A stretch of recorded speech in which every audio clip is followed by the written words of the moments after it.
Hey, in today's episode, we talk about so many things that Catholics are struggling with on the forefront of their mind. Things like sin, shame, confession. What does all that look like? How do we take a practical approach to our own need for spiritual healing and things like that? It's going to blow you away. So I hope you love this episode.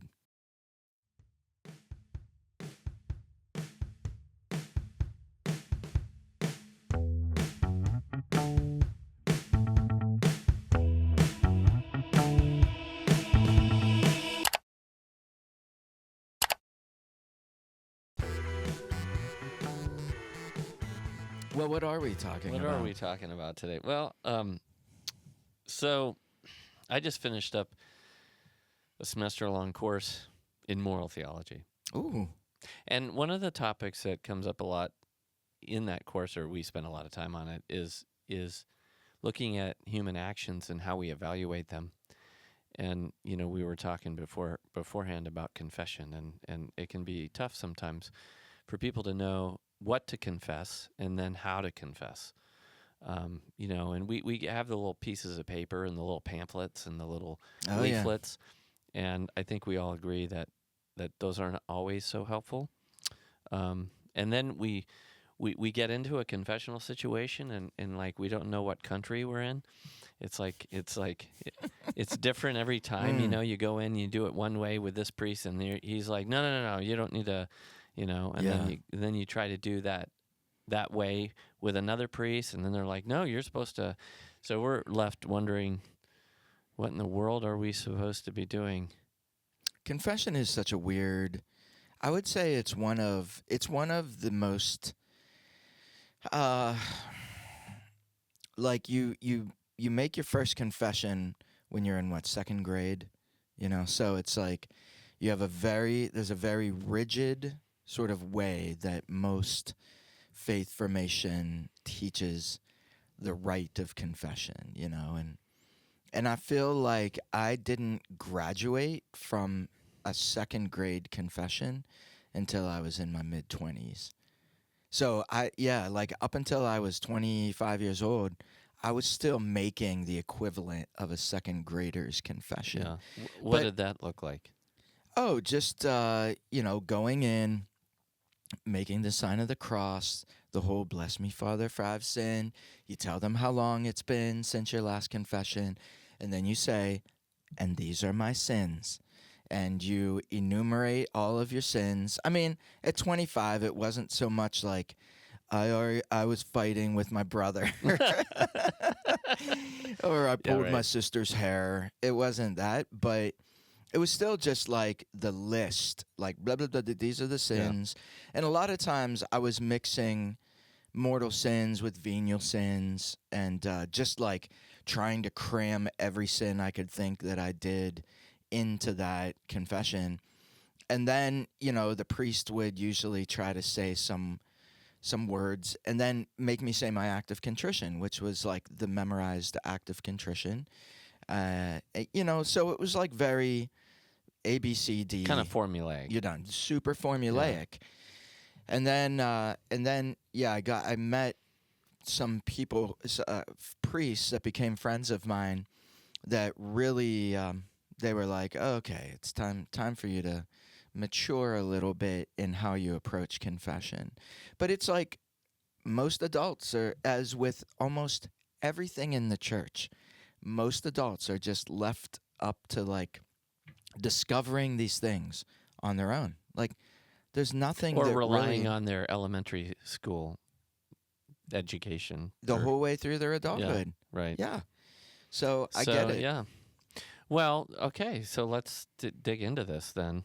Well, I think the first thing to talk about is just, you know, what are we confessing?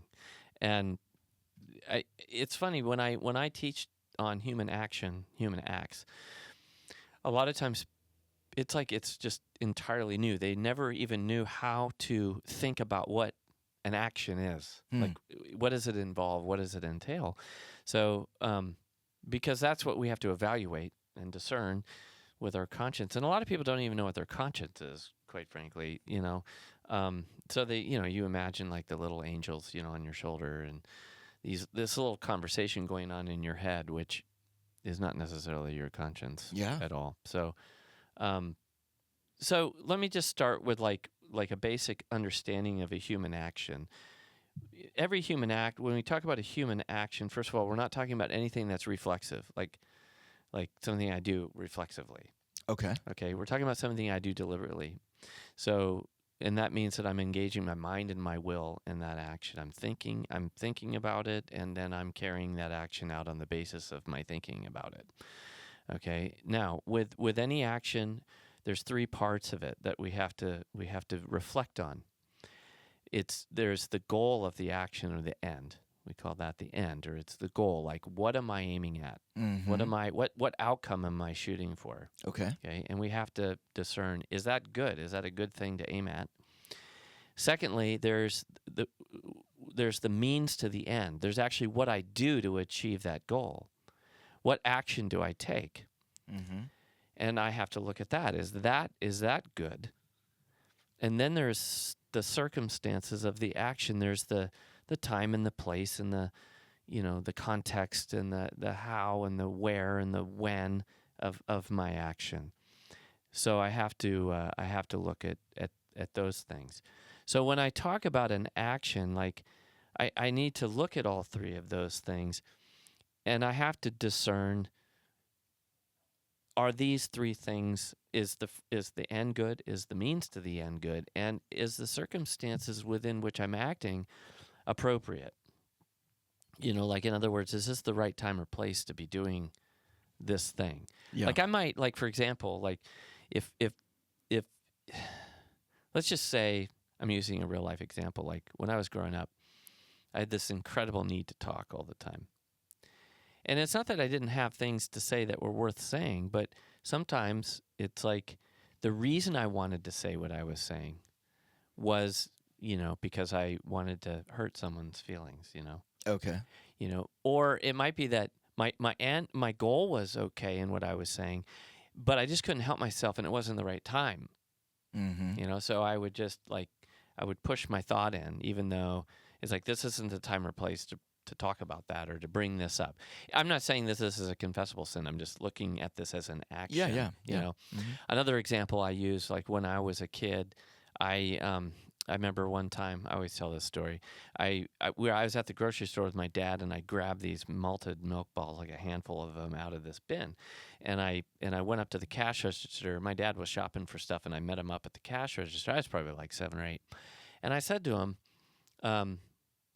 well, no, I didn't say anything to him. I just was standing there, and he looked at me, and he said to me, he's like, "What's that on the corner of your mouth?" It's like, "You got chocolate on the corner of your mouth." And I'm like, it's chocolate.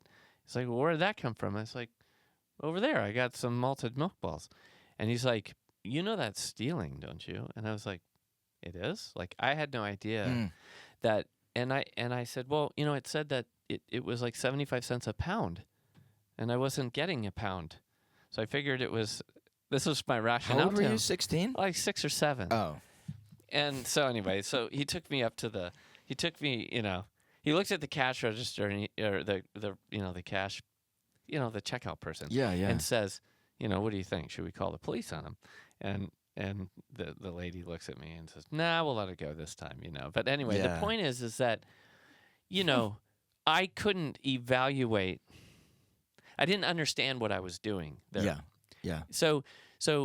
And I just use those two examples as a way of saying that when we're looking at an action, what we're evaluating, what's good or evil about an action, we're like, okay, is my intention, is the goal I'm aiming at something that's upright and worthy? Is the means that I'm, going after to get there, is that okay? And is it the right time and place and circumstances for me to be doing this thing? So that's like a basic understanding of just a human action. Now, conscience is just a judgment that my mind makes. I look at the action, I look at all three of those parts, and I have to make an evaluation. I have to make a judgment. And if I can discern that either the end or the means or the circumstances is in some way a violation of what's, just or honest or upright in some way, then my conscience is going to say, yeah, you shouldn't have done that, or that was, the means was okay, but the end that you were seeking, that was off. Like the example I use for that is like, imagine you're running for an office, and so, and that's fine. And so you decide to give alms to the poor. You're like, but the reason you're giving alms to the poor is to get elected. So you're Yeah. not just giving alms to the poor anymore. Like giving alms to the poor has now been perverted and distorted by the wrong end. Okay. You're buying votes. Sure. That's what you're doing. So you look at that and you're like, okay, something wrong with that situation there. So conscience is it's an act of your mind, your practical reason, it rendering a judgment, an evaluative judgment that what this action, either an action I did in the past, an action I'm in the midst of doing, or an action I'm pondering for the future, is not a good act because it's not right, it's not well ordered in one or more of these three ways. Yeah. So Okay. Quick questions. Are these objective? Like, are any of these things objective? So, in other words, our conscience seems like that could be something where could be entirely subjective, right? Our ability to assess the morally good or the morally bad. Like, it's based on how we're formed or our lack of formation, or you know what I mean. So I guess that's my first question. Like, the difference between objectively good and subjectively good, or objectively bad and subjectively bad. yeah. So I would say there's a couple things that you're getting at there. One is that I think there is an objective criteria for evaluating whether an action is good and evil, and we can talk about that. But there's also the question of whether or not my conscience is well formed enough to make that judgment. So like when I was a child, I understood that stealing was wrong, but I didn't know that what I was doing was a form of stealing. So my dad taught me right there that no, you don't ever take what doesn't belong to you at a store without paying for it. Mm-hmm. I thought, well, there's a rule here, and the rule is that you have to buy, to pay for it, you're going to buy this much of it. An innocent mistake for a 6 or 7-year-old who's highly motivated to get chocolate. But, but I really honestly didn't know. It was perfectly innocent. Like, I didn't try to hide it. I just was had no idea that what I did was wrong. Yeah. But I did from that point on. So that was a formational moment of forming my conscience in the commandment, thou shalt not steal. So No, okay, let me stop you right there, because I can imagine that there could be a situation, not yours, but a hypothetical situation, where a child does the same thing, and the parent says to them, that's okay. It wasn't it's not a big deal. That wasn't that much, And so that person's conscience is formed to believe there's a little room there where it's not technically stealing. Yeah, it's misinformed. Yeah. Okay. Yeah. I just wanted to... So and I mean, obviously, our culture does a great job of malforming people's conscience because we don't. I don't like to say we don't believe in objective moral truth. We just don't believe in all of the things that we believe are objectively evil in our culture today. So our culture is trying to shape and form people's conscience in a certain way. So, for example, I was just watching a TV show last night where this grandmother was talking to her grandson about safe sex. Mm-hmm. And I'm like, I'm saying to myself, there isn't such a thing. But that was so mainstream when that show came out, and so it's like, as long as you're safe, right, then it's okay. Yeah. Well, it's not. It's never safe, So I think, you can be malformed and then not make good moral judgments. But I would never say that people are never formed in any way whatsoever. You know what I'm saying? There's a lot of moral truths that people do know. Yeah. Because the golden rule is always pretty readily at hand. Most people are going to some degree, avoid or at least feel bad about doing things to other people that they wouldn't want done to themselves. Mm-hmm. Do you know what I'm saying? Like, it doesn't take a lot. Like, I might gossip about someone, and then when someone gossips about me and it hurts my feelings, it's not hard for me to, or if I see how I've hurt that person, it's not difficult for me to go, oh, I feel kind of bad about that. I shouldn't have said that. Yeah, You yeah. know, like, it's a lot of things are discernible just through basic moral principles like the golden rule. But as things, as issues or as matters become more complicated, it requires more wisdom and more prudence to be able to render a good judgment. You know, and there are issues like that that are hard. But for most things, you're gonna be learning, moral criteria of action in your home, and you're probably not going to get it all right in any home. Yeah. But right. that's why. So I think the real answer to the question here is to understand the role of law, or rules of conduct that we get from Scripture or we get from the church. This is why it's so important, because sacred Scripture is inspired Word of God, so there's moral criteria there to learn, and that's why we should be studying and praying with Scripture, because we learn the moral law there. Yeah. But we also have the church to help us interpret Scripture, right. because sometimes what you read in Scripture is not so easy to discern or understand, and it's confusing. So the church, guided by the Spirit over the last 2,000 years, has helped us understand, here's what Scripture means, and so this is what's right, this is what's wrong. So we have to also learn, we have to read and study our catechism. And I think back to your earlier point, the problem is that most Catholics don't have a formal, like education in the faith. I mean, you're lucky if you get to 8th grade. Yes. For most Catholics. Totally lucky. And 8th grade is insufficient. I mean, I don't know about you, but I wasn't paying attention in 8th grade, and I could have cared less about most of what was being taught to me. 100%. It's not till you get into adulthood and you start realizing that your actions have real consequences, and not only do you get what you choose, but you get all the stuff that comes with what you're choosing. Yeah. And you start thinking more about your life, and you're like, wow, like that was dumb, and you start thinking about your actions more. And then life itself becomes kind of your tutor if you are not too dense and want to actually let life teach you things about what's good and evil, what's right and wrong. But today a lot of people are very distracted, and they still don't think much about stuff. Well, I mean, I think about my own formation, which kind of effectively stopped in 8th grade. And I feel like people my age, and even, I mean, our church right now has a great youth ministry program for high school students, So I feel like in high school, my time in ministry taught me that high schoolers psychologically, or, in terms of brain development, that's when they start thinking abstractly. Up until that point, it is kind of like pushing information into them to kind of like file it away. But it's like if you don't have that time, whenever you're starting to think abstractly, all of that information just gets kind of like locked up in a filing cabinet, right? And I always use the analogy, it's like you're walking around life with just a bunch of scattered Catholic puzzle pieces, like a box of them. Yeah. And you have no idea how to put them together.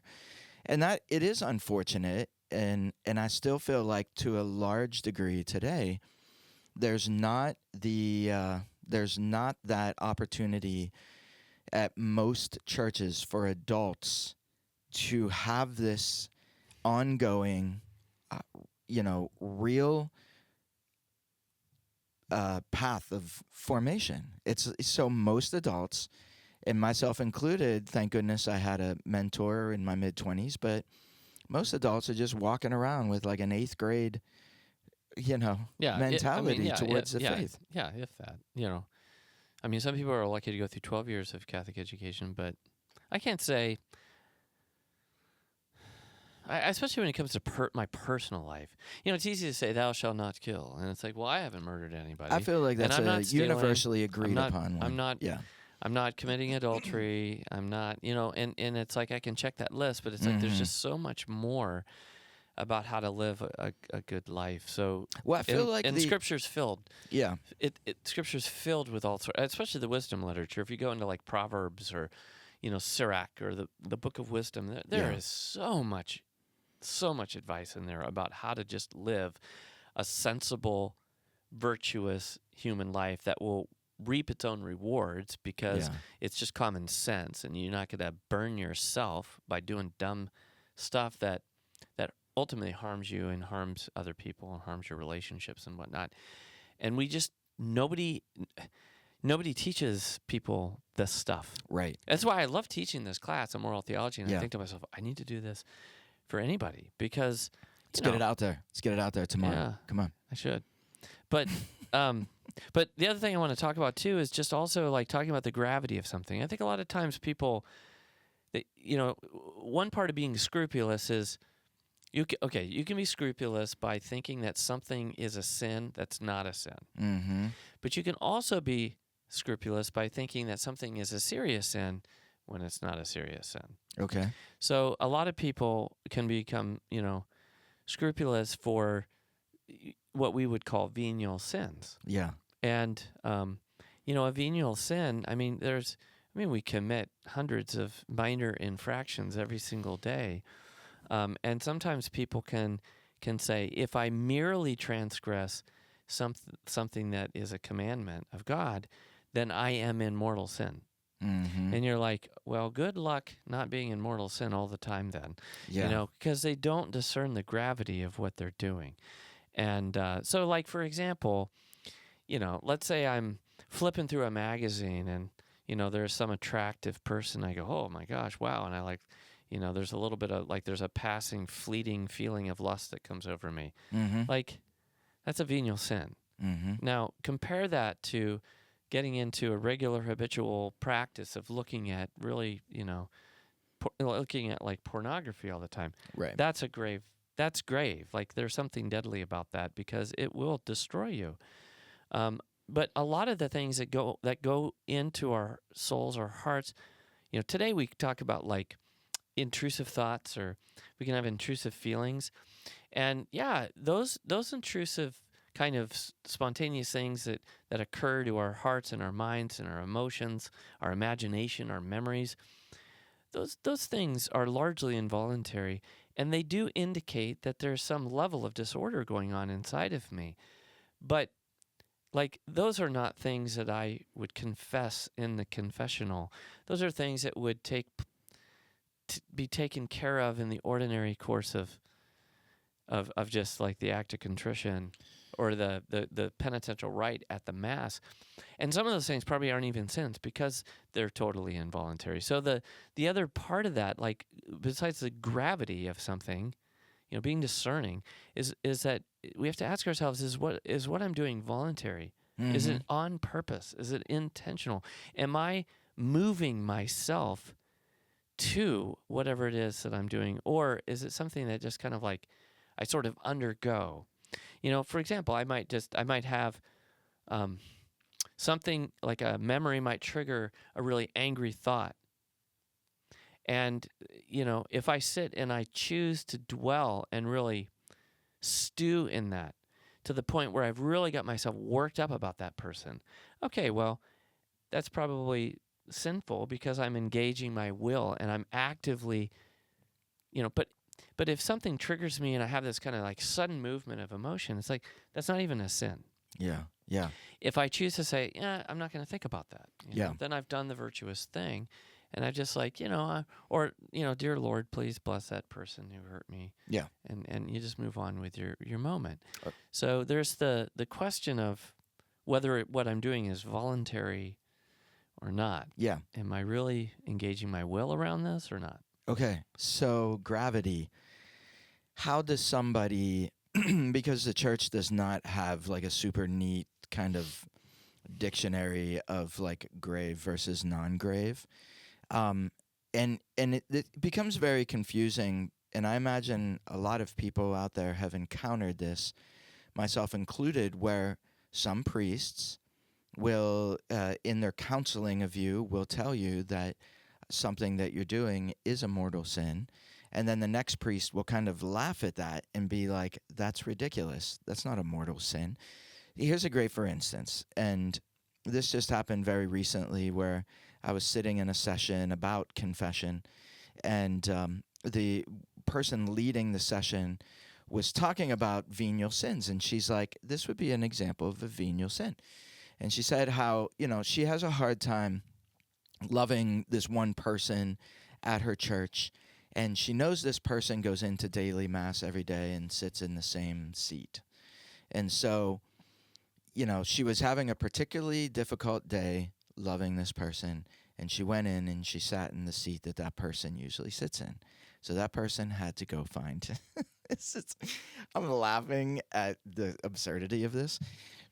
So this person, had to find a different seat. Horror of horrors, right? And but in the Catholic Church, that's probably a much bigger deal than most other churches. So this person sits somewhere else, and she told the class, she's like, that's an example of a venial sin.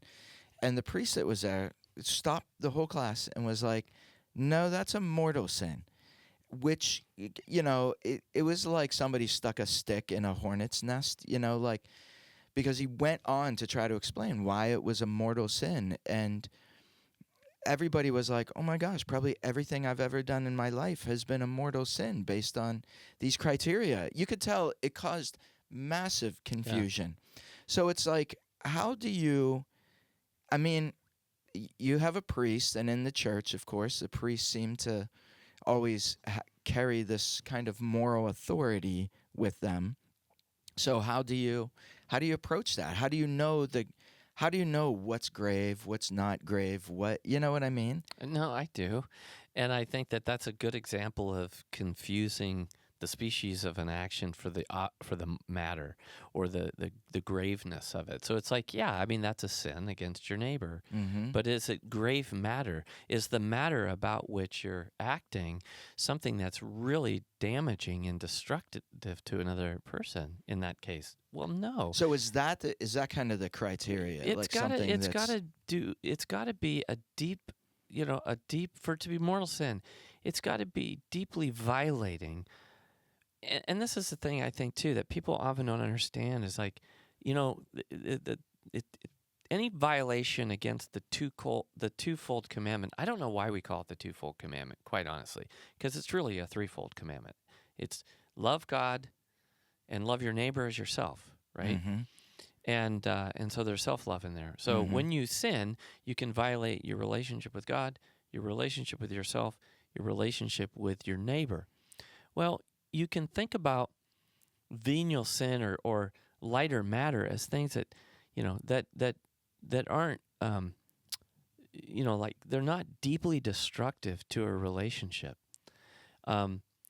Again, that's you have to discern that. But that example I know the example that you're giving. It's like, it's just patently ridiculous to call that grave matter. It's just not grave matter. It's sort of like the other day, like we watched a video too, we talked about this, of a priest who said that, according to his experience, Mother Teresa claimed that the gravest sin, that the most offensive sin to God, is Catholics receiving communion on their hands. And I literally fell out of my seat when I heard that. Certainly, this is a species versus gravity issue.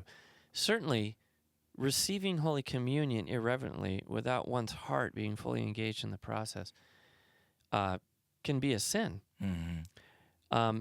But, like, what does the term grave sin even mean when you're trying to compare an act like that to what, say, Putin is doing in Ukraine? Like, it's laughable. You're like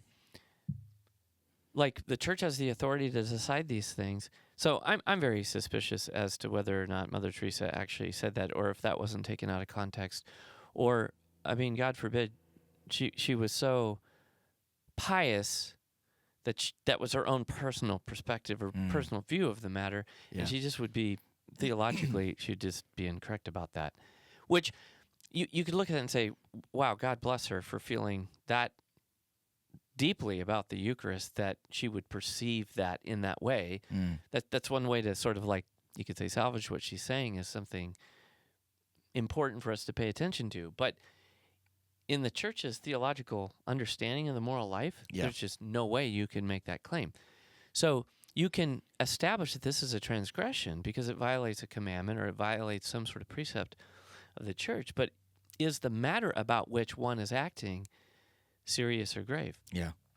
And that's and it has to do like serious. It has to be a serious violation of one's relationship with God. Like for example, if I sleep in and oversleep my alarm, and let's say I had a busy weekend, I couldn't make any mass. The only mass I could make, say, was I don't know. Say I had to work the night shift or whatever. Okay. And I was really tired and and I overslept my alarm, hit the snooze button, and I didn't make the last mass of the day. Mm-hmm. It's there's probably some level of venial sin in that, but someone would say, "Well, you missed mass," and missing, going to mass is grave matter, and therefore it's a transgression. It's like, okay, the species, I've violated, the third commandment there, but the circumstances within which that happened and the intentionality with which I did it, that's a totally different, like that's going back to the three things. Yeah. Yeah. It's like when I look at the circumstances, it was unintentional. The circumstances were I was tired. I had to work the late shift, so I wasn't seeking to an end that was contrary to God's. I had the intention of that. You know what I mean? So Yeah. There's no way you could say that that's grave matter, even though it's a violation of that commandment. Now, if I say, well, I don't really care about going to mass. Right. I know that I'm obligated to go to mass, but going to mass is really inconvenient, and I really like skiing, and I'm going to go overnight, and go down to Seven Springs and stay the night on Saturday night, and I just really don't feel like going to mass, and it's no big deal. Like, that's a much more serious, kind of disregard for the the Lord's Day. Yeah. That is much more grave and could be deadly in that context, in that circumstance. So you can't just look at the fact that something violates a commandment. You have to look at the gravity of the matter of what I'm doing. If I steal, if my mom says, I'm in high school and she, and I know I'm not supposed to steal, and she tells me that I'm not allowed to, steal money, and I grab, the ice cream man is coming down the street, and I grab a $1.50 or $2 out of her purse, and I go buy myself an ice cream cone, and I don't tell her. Yeah. That's materially, that's just not a grave matter. If I go and I decide to steal thousands of dollars from my parents and steal their credit card and go do something like that's, the matter is way greater. Yeah. There's a lot at stake. Yeah. A lot of damage that can be done in an act like that. So I'm talking this to death, but Yeah. I'm hoping that these examples illustrate the point that just because we violate a commandment of the Lord, we have to see the gravity with which we do that, and then we have to look at the level of our intentionality, the voluntariness of our action, and then we have to look at the circumstances within which, in order to establish whether this is a grave sin or a venial sin. And if it's a grave sin, then we go to the confessional. Mm-hmm. If it's a venial sin, we confess it at Sunday Mass. We're supposed to take some time before Mass and think about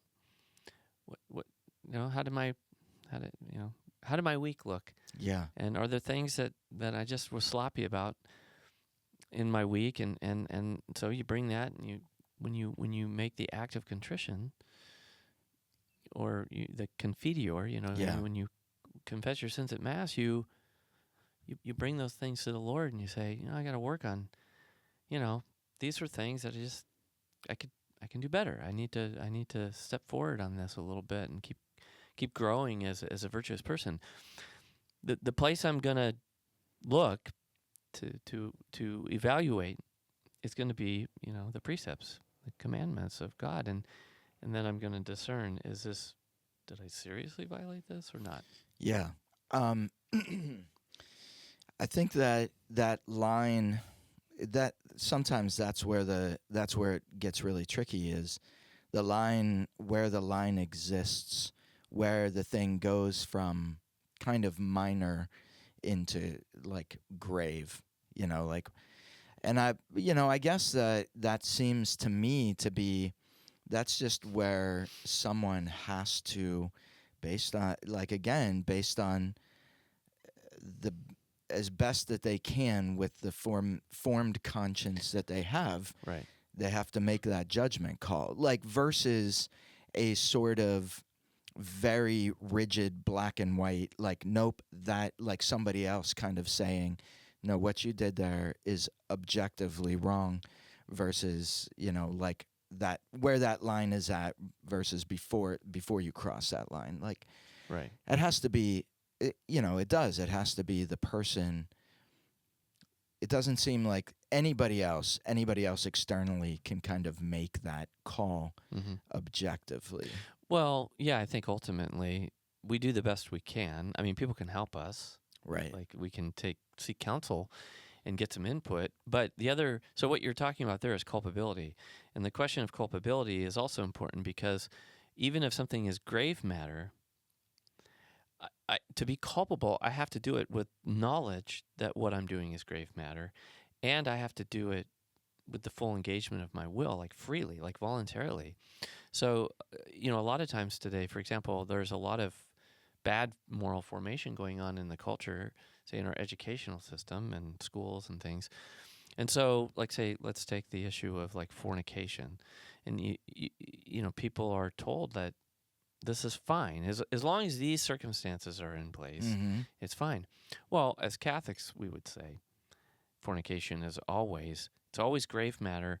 It's always objectively disordered. It's never a justifiable act. But a person might go into that totally unknowingly, that because they've been taught and told by the adults they trust in their life that this is okay. Now, that experience might not turn out so well. And if a person takes some time to reflect, they might realize, like, this isn't such a good idea. Things that I didn't anticipate as the result of such an action have come to be in a way that it makes me stop. Maybe this isn't such a good idea.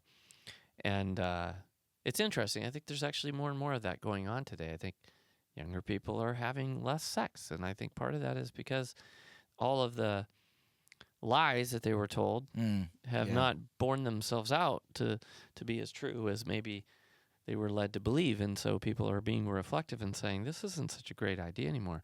Well, that's their conscience, working. So the other thing that we have to take into consideration is the culpability. Like, do I know what I'm doing? And do I know what I'm doing? Do I know that what I'm doing is wrong? Mm-hmm. And do I know that what I'm doing is gravely wrong?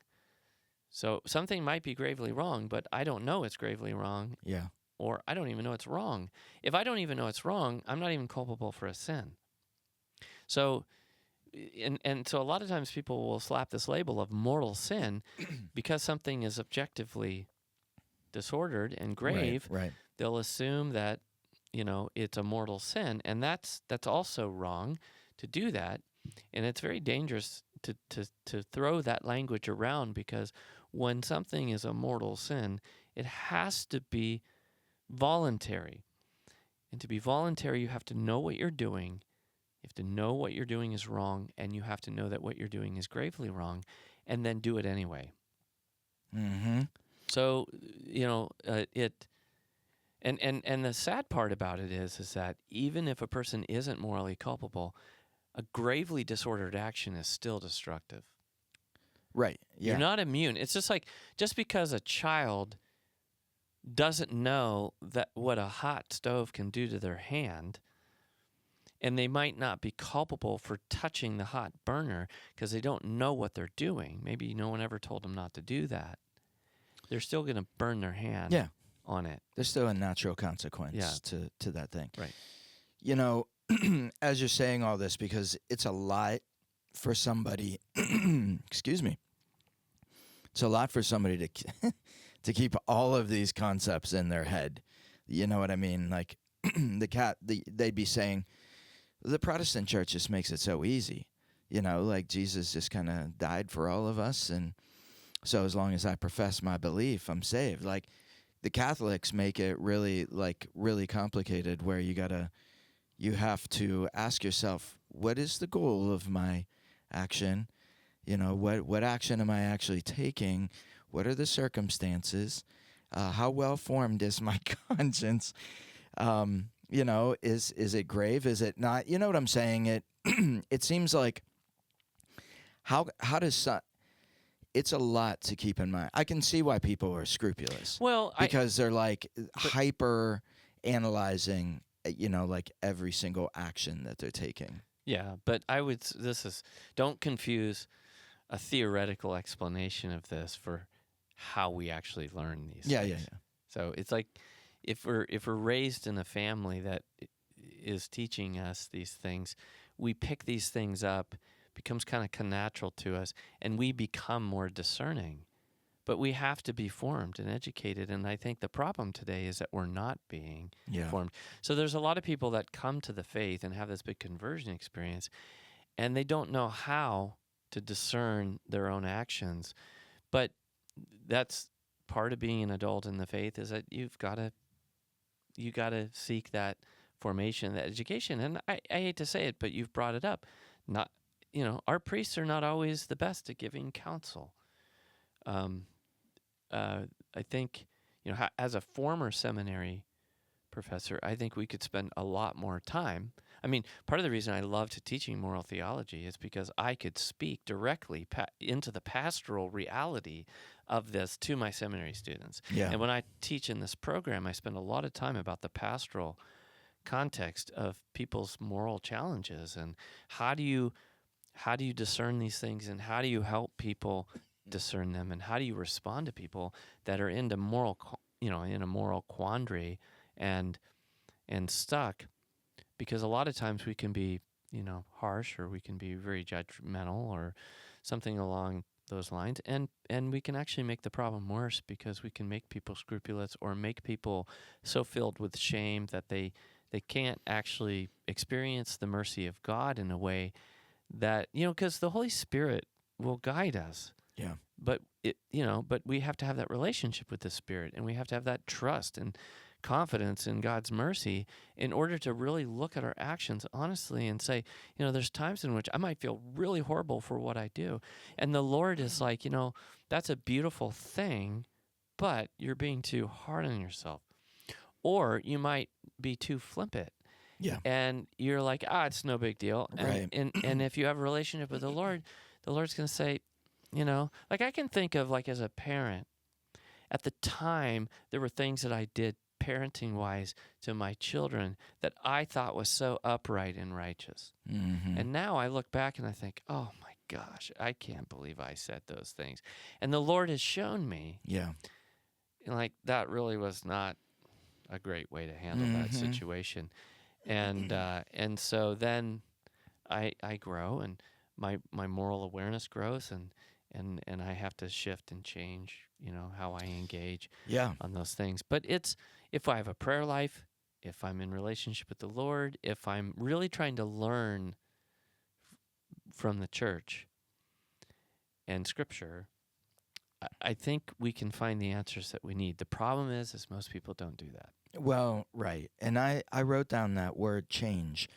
I feel like what you have to be willing to do, if if your parish does not have a very clear formational, roadmap for you as an adult, you have to. I feel like a lot of the formation that's going to happen is just sort of within the natural communities that you Right. create. Like, and that's kind of my story in my mid-20s, was meeting somebody that really kind of flipped everything that I thought about, whether it was like sin, whether it was scrupulosity, all these things really made me stop and take a step back and reflect and like measure that up with my own experience, to the point where I was like, okay, I'm willing to say that some of the things that I had learned up to that point just weren't right. They weren't actually jiving with what the church actually Mm-hmm. said. But it's just the way I was raised, is like in the context of which I was raised. But, that has to be with people that you really trust. Well, you had a good foundation. I just want to point that out. No, I did. You did, and that was built on by a mentor who led you into mature adult Christian faith. Right.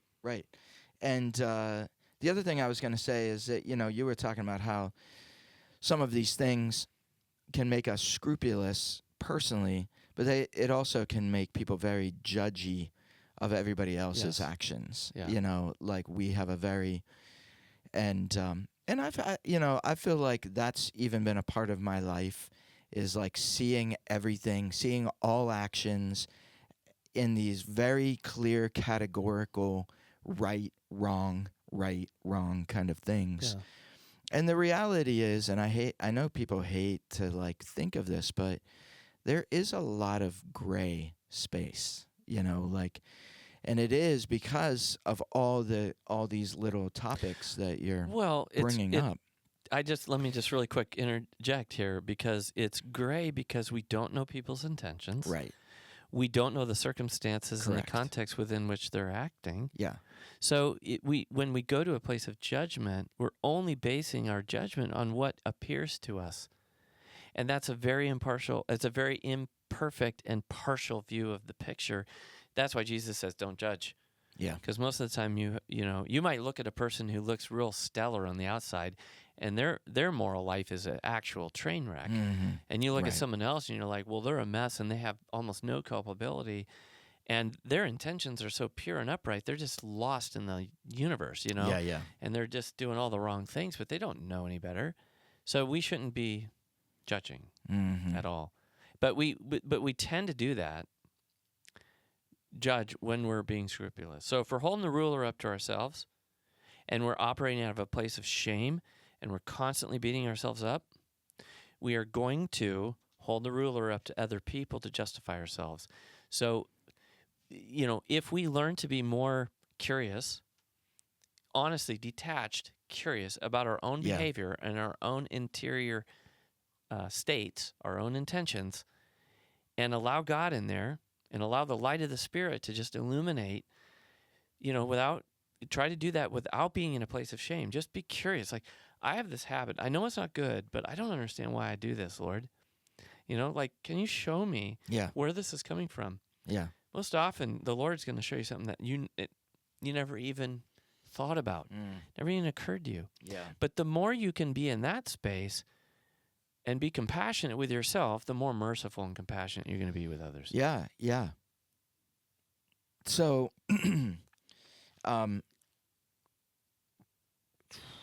quick question, because we have a little bit more time here. First of all, how does somebody as a Catholic make a good confession? Like, how would you advise somebody or counsel somebody to? Because, like I said, I went in with my second grade confession. If you were to tell somebody this is the best way to make a good confession, how would you advise them? Yeah. Okay, so if we start with just the precept of the church, we're obligated to go to confession once a year. Okay? So that's the minimum, the absolute minimum, is to go to confession once a year. Just once. Just once. Now, Dang. It's obviously advisable to go more often than that. Unless you're like super holy, like myself. Right. Yes. Then once a year suffice. Well, yes, yeah. Yeah. Except for the fact that, all the saints would go once a week. So Yeah. now, so what am I obligated to do? What's my responsibility? I'm responsible for going to confession once a year, and anytime I commit a mortal sin. Okay. Okay, when I fall into mortal sin, I need to confess that in the confessional, because I can't take care of that in the penitential rite at Mass. Mm-hmm. That's reserved for venial sin. Now, for most, I would say for most practicing Catholics, it's a good idea. If you want to grow in holiness, it's good to go more frequently. But here's the thing that we have to do. if I'm not in mortal sin, let's say I decide to make the commitment to go to confession, say once a month or once every other month, or maybe even once a quarter, Yeah. which is, a decent frequency. But I'm not committing mortal sins. Okay. And I'm going to go to, my local parish on Saturday morning at 10 o'clock, and there's 25 people sitting in line. Mm-hmm. Okay. I think personally, if I've committed a mortal sin, I need to confess that specific sin. And if I'm enumerating it, the only reason I enumerate it is because it's helpful for Father to know the frequency with which I'm doing this. Right. So if I take the Lord's name in vain, and that happened once since my last confession, that's one thing. Mm-hmm. But if, JC or GD is a regular part of my vocabulary, then that's a bigger deal. So I don't need to count. Like, I took the Lord's name in vain 150 times because I'm actually keeping track, Father. Yeah. That's way too much attention on the problem. I just say I have a regular, frequent problem of allowing the Lord's name to come out of my mouth in this very irreverent way. I mean, it's just an expletive that decorates all of my statements. That's just not a good thing. So I don't have to enumerate every single little thing. The point of enumerating is to give Father some indication of the frequency. Not very often, or pretty often. It's like daily. It's a weekly problem I have. It's a daily problem I have. It's a monthly. Yeah. That's the only reason. And again, that's for mortal sin. Mm-hmm. But if I'm not in mortal sin and I am in the regular habit of going to confession, and I know I got a few minutes, right, because I got 25 people standing in line behind me, what I want to do is I want to get into the taproots of the problem I have. So if I have a habitual venial sin, I need to spend time in prayer discerning I get impatient with people a lot. Okay? So let's say that's my thing. Sure. I get impatient with people, and I can be short and curt with people. Okay, I need to ask before going into the confession, why do I do that? And maybe the reason is because I like to be in control of situations. So I would go into the confessional and I'd say, Father, I just have a regular issue with needing to be in control. That's all I need to say. And I'm asking the Lord to give me more faith so that I can let go of needing to control situations. If I'm dealing with a habitual venial problem that's regular, and I feel like it's enough of a problem that, in other words, because it's regular, it's frequent, it's happening consistently in my life, there's a growth edge for me. Like, I can't grow in holiness if I'm disintegrated consistently in this part of my life. Yeah. So I can beat myself up over the fact that I do this bad thing all the time, or I can spend time in prayer and say, Lord, show me what it is that's at the root. And so get to the taproot. That's at the root of this problem. And when I go to confession, just confess the root of the sin. I don't need to count all of the fruits on the tree. Yeah. I need to know what the taproots are. And I need to dig deep enough. I always use the analogy of a dandelion, okay? So think of a dandelion. A dandelion, first of all, it's not native. It's an invasive species, okay? So my soul probably has lots of venial sins. Now, I can pull that thing out, and if it goes snap and I didn't get the taproot, guess what's happening? It's going to come back. The taproot never comes out on a dandelion. So you got to till that soil a lot. You got to, and that's the prayer. That's the discernment, asking God. You got to dig down and loosen that dirt up, and then it should come out all at once. When you take it out at the root, it's probably taken care of. It's probably not going to be an issue, for you in the same way going forward. But if I let that little thing mature, then it turns into the white fuzzy thing. And then what happens is the wind gets it and it blows it all over the place. Now I have a serious problem. That venial sin could mature into a much more grave problem in my life. So I can spend my life going to confession every month, pulling the plant out, but not getting the root. Yeah.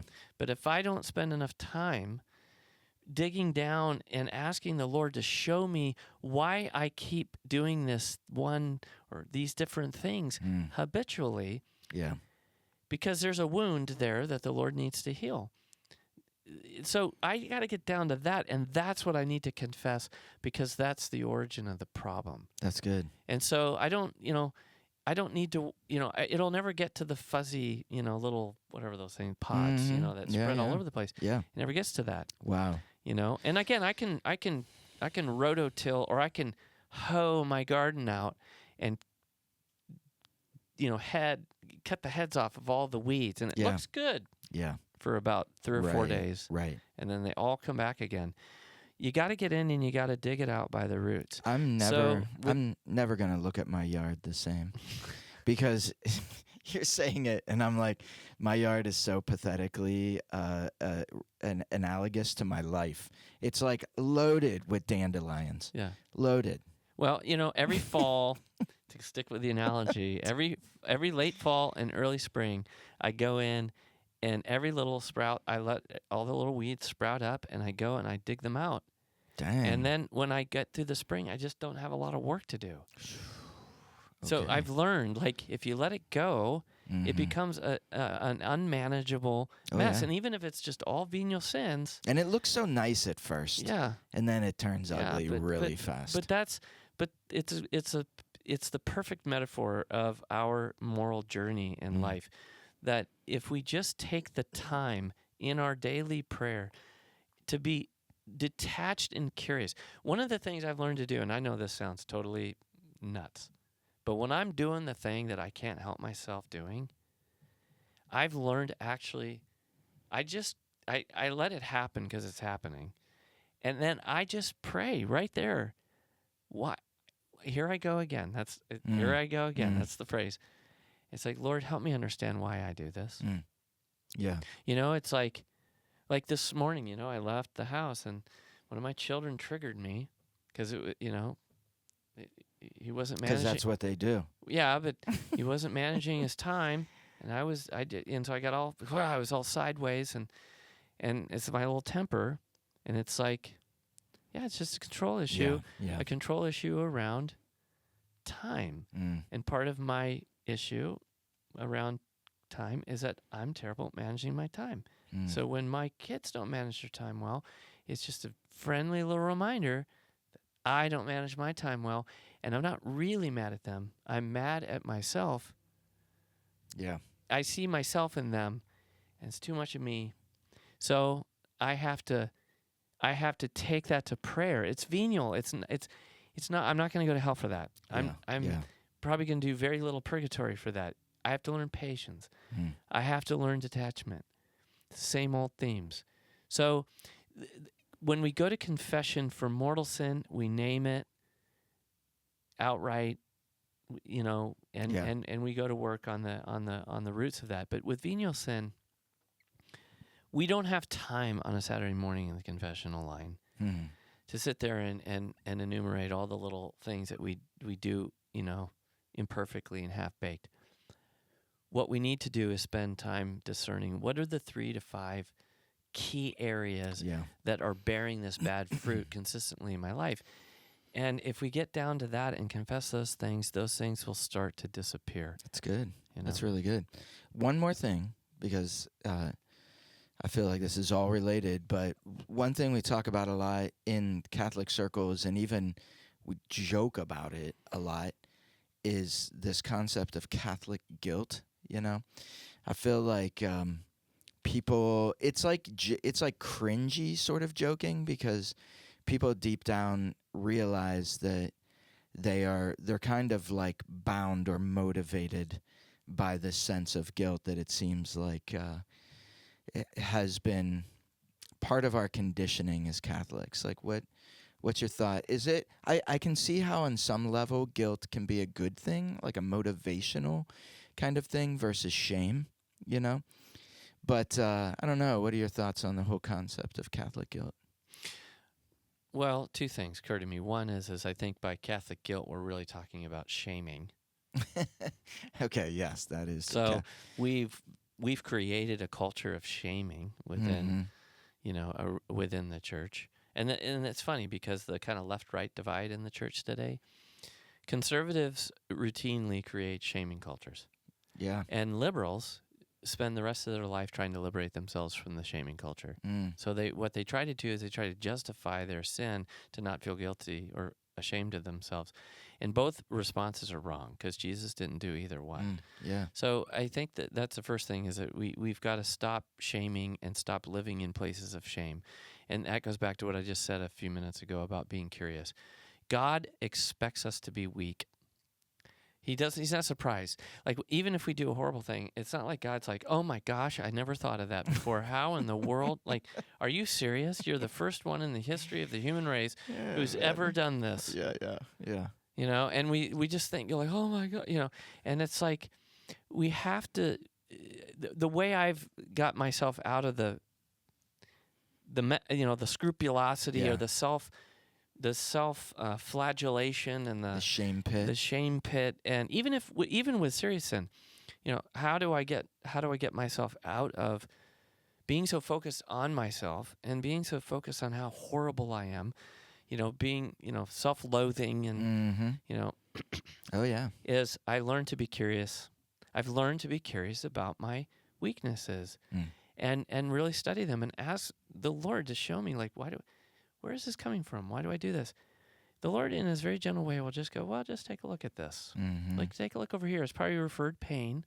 You think that the pain is in your lower back, but it's really in your neck vertebrae up here. Yeah. And you're deferring that pain to another part of yourself. It's the same thing spiritually. Probably have a wound over here, and the big, bad, terrible sin that's coming out over here is referred pain. And the Lord's going to say, if you look at this problem over here and you take care of this problem is going to go away. Yeah. And because the Lord is a divine physician, He's going to diagnose the problem and He's going to give us the remedy. And He wants to do that for us. He's not sitting there waiting to club us over the head because we're so terrible. He's just waiting for us to realize how weak we are and how much we need Him. Yeah. And we can do that with a lot of freedom. Oh, man. And it just, so we got to stop shaming ourselves. We got to stop shaming each other. We got to stop being scrupulous and stop being scrutinizing. Yeah. Because scrupulosity and scrutinizing are flip sides of the same coin. You're saying all these things, and I'm like, every single thing you're saying, I'm in my head, I'm like, yeah, this is what we need. This is what we need in the parish life. Like, even the process of being able to ask the right questions or to do that digging work it's probably so foreign and so like, where do I even start?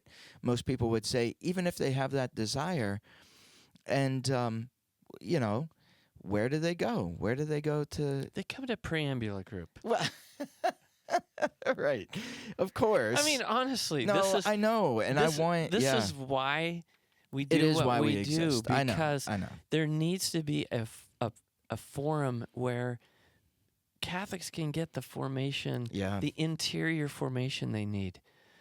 I just don't think we get the moral and the spiritual psychology right. Right.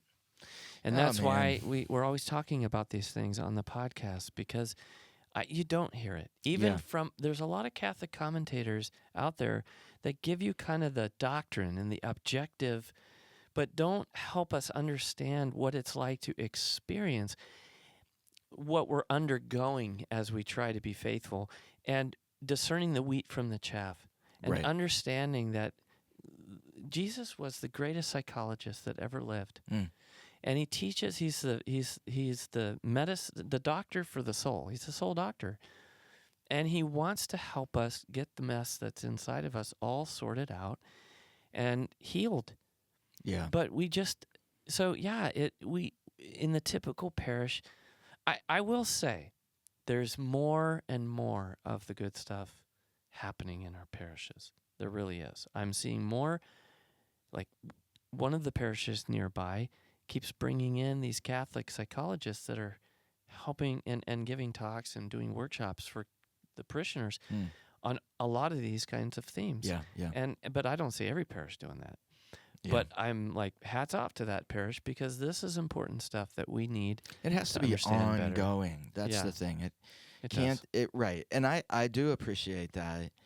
I appreciate coming to something where the message is just like, whoa, that's awesome. But it literally has to be something that's baked into the regular ongoing life of a parish, and otherwise it's always fleeting. Like, yay, that was great, and then life happens, and it's like, what did we go to a week ago? I kind of forget. Yeah. So, oh man, Well, it has to be ongoing formation. yeah, And yeah, again, there's lots of, um, I think these things require perspective and insight. mm-hmm. Like people have to see into the experience of being a human being trying to follow Jesus. Yeah, So, so good. Whoo. Okay, alrighty. wrap this up. Yeah. Well, confession. I hope that this conversation helps you feel better about how to handle and how to deal with the sin in your life.